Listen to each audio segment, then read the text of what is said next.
Hi, Sarah, Divinely You here. Welcome to this Monday. It's December 12th.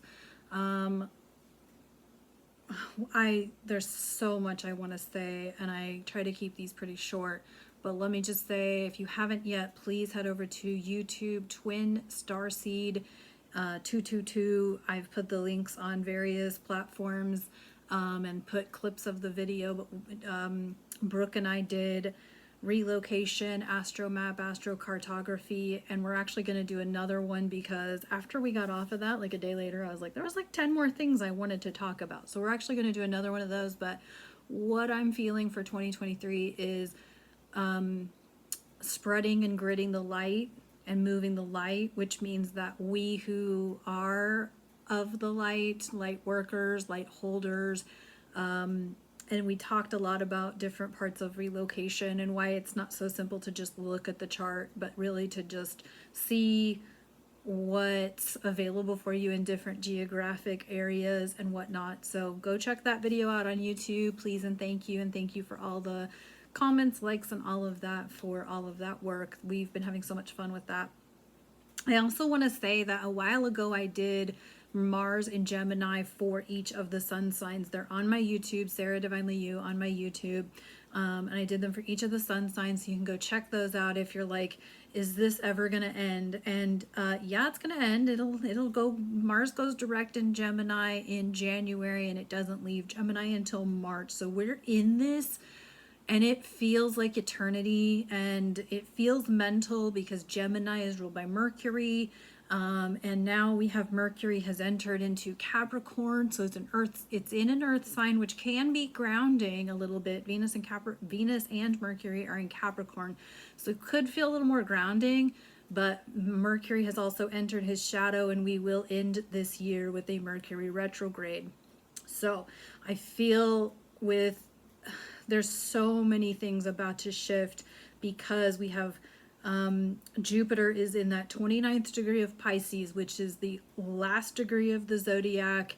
This is the last time he's going to be in that degree with he's not conjunct Neptune, but Neptune's also in Pisces. And so we've had that Neptune, Jupiter, and Pisces, which is really foggy energy because Pisces is a dreamy sign anyway.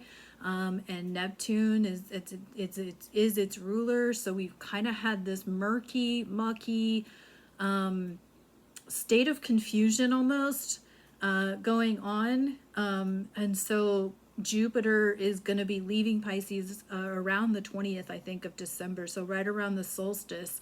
So he'll go into Aries, so we may feel a little breath of fresh air. We may be getting a little breather with Mercury having entered Capricorn, but unfortunately now he's in shadow. So while we will have a lot of change energy, because Gemini is a mutable sign, so there's a lot of change energy with Mars retrograde there and with Mercury about to go retrograde. However, there's so much to sort through. There's so much with all of these movements happening, especially towards the end of this year. Be very clear with your own authenticity and your integrity. You may be being shown information which may be sort of being like, what the actual, I don't understand. And that's okay. Also, take the time to write it all out and check to make sure that you yourself is in alignment and in integrity with what you want. And this is challenging because we also have to process the emotions of everything that we're getting tossed at us left, right, and sideways. So this is why Mars is here for so long, because it's forcing us to slow down. Mars doesn't like being in retrograde, and it's in retrograde in the speedy little the mind-changing Mercury sign. So it's a little bit of a complicated's not the word, confusing really is coming through. And it's really a matter of getting in tune with yourself your heart, your soul, because you can't always believe everything you think, right? Because our minds can tend to, that's our ego and it wants to take control. And so we really have to check in with our soul and our heart and our own integrity and our own alignment, especially with all of this coming out, right? And also take a look at those Mars and Gemini videos on my YouTube, because it'll let you know what house this may be affecting for your sun sign and your rising sign. So because this is a lot, it really is a lot, and we're all getting what we feel like is a huge mind fuck of what the actual hell. And the good news is that once we have the information, however upsetting, however discombobulated it might seem or feel, we're getting it for a reason. We're getting this information all for a reason, because it's to provide clarity, redirection, understanding, and so that we can release whatever that is. Maybe this is a job for you, maybe this is a relationship for you, maybe this is something to do with your health, something to do with I don't know, like your spiritual direction. It could be anything, right? And we could all be getting all this information and we're like, what do we even do? And the only thing to really, first of all, don't do a lot because Mars is retrograde, but a lot of it is just sorting it all through and really slowing yourself down to take it all in, process the emotions of it, so that you can get yourself some clarity on the other side. I feel like clarity is maybe one of the key reasons that we're getting a lot of this information. It's providing us with clarity. It's preparing us for what's coming in 2023. 2023 is going to be big. I have not fully downloaded all of that for myself yet, nor have I looked at any other astrologers info for 2023. I'm kind of holding off because still processing my own stuff in life. So do spend time with your family, do spend time with the people you care for, love, and all of that, and be very okay with that rest day or that I need to stay in bed all day kind of day. Like, it's okay. We're heading into the winter, so it's really okay, because you're feeling through a lot of things. And so I think it's interesting. I pulled a couple of different cards here today. I have the Nine of Wands in the tarot, which is interesting. She's like moving through this like mess of thorns, right? So you feel like as you're learning and moving through all of this information and moving through all of these things that are coming out and coming through, and you're like feeling like you're getting stabbed with thorns. If you've ever been on a hike, you know what that's like. And it's not fun, right? You get stabbed by all the thorns. But the thing is you persevere, learn what you need to learn, gather all the information, and then sort through it your own way, your own space, and really like be in alignment and integrity with yourself and authentic with yourself. This is really pulling us to that. It's pulling us to a higher level. But it does take, I think I told a friend a while ago, I'm like, I swear this 2020's decade feels like the survival of the survivalists. Because this is not for the faint at heart. None of this I feel like is for the faint at heart. I feel like all of it's just, it's a strength on strength, battle for our own sanity, our own integrity, our own love, our own self-compassion, all of those things. So pulled from the Believe in Your Own Magic, and we got the Feast, which is take time to celebrate yourself. Congratulations, you've made it this far.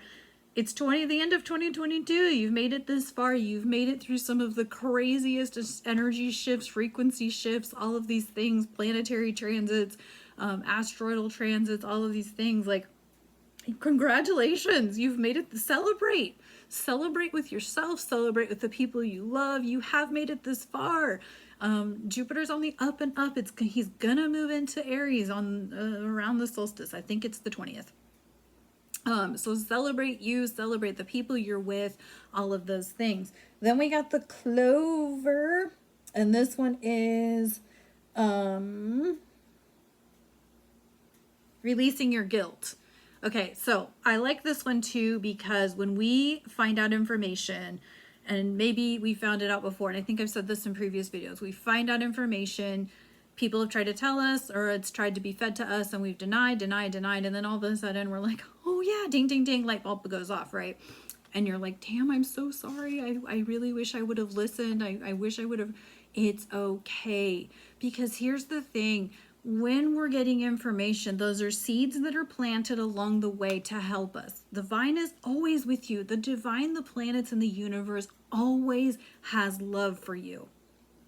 And sometimes it takes multiple shots for you to come to the realization or wake up and realize that, oh, like, that's okay. Now I get it. The guilt is okay. I've talked about guilt and shame before with regards to getting truth. It's okay to feel all of those things, but release it because you're okay. You're not alone. We all fall for a situation wherein it presents itself in a way that we thought we knew what it was, and then we get that shock of betrayal that, oh, it wasn't what I thought it was at all. Fuck. Right? And it doesn't matter your education level, it doesn't matter your spiritual awareness level, it doesn't matter any of that. We all fall for it at times in our life.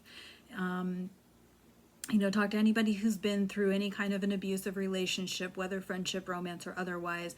And, it's like, you get people from the house like, how did you fall for that? You're so smart.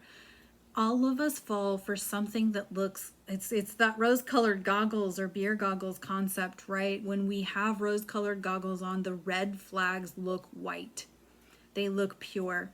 We see right past them. We don't notice them. We want it to be what we desire. There's an episode of Star Trek Voyager called Bliss. I can't remember what season or episode, but I believe the title is Bliss. And all of them kind of get this mind fuckery of receiving the thing that they desire the most, whether it's the relationship they desire or chocolate or whatever they desire the most, right? They get this, they all get this manipulation of what they most desire, what makes them feel blissful, and they all fall for it. They all fall for it. And I think it was like 7 of 9, who's a part human, part Borg, who realizes that this is happening, and kind of has to, I don't remember how it's all broken. So, but anyway, my point is that we all get illusioned or delusioned into the things that we desire the most. And we get lost in the weeds, and we get lost with the rose-colored goggles on, and the red flags look white. So be patient with yourself, be compassionate with yourself, process, cry, do all of the things. Let the anger out, let it out of your body. There's so much going on. You're in good company. I love you so much. I'm sending you compassion. I'm sending you comfort, strength, the things that you need to get through. Please reach out if you need support, whoever that is, whether it's your friends, your family, a counselor. Don't take all this on by yourself because it's a lot. So I love you. Thank you for tuning in. I will see you on the next video. Have a great day.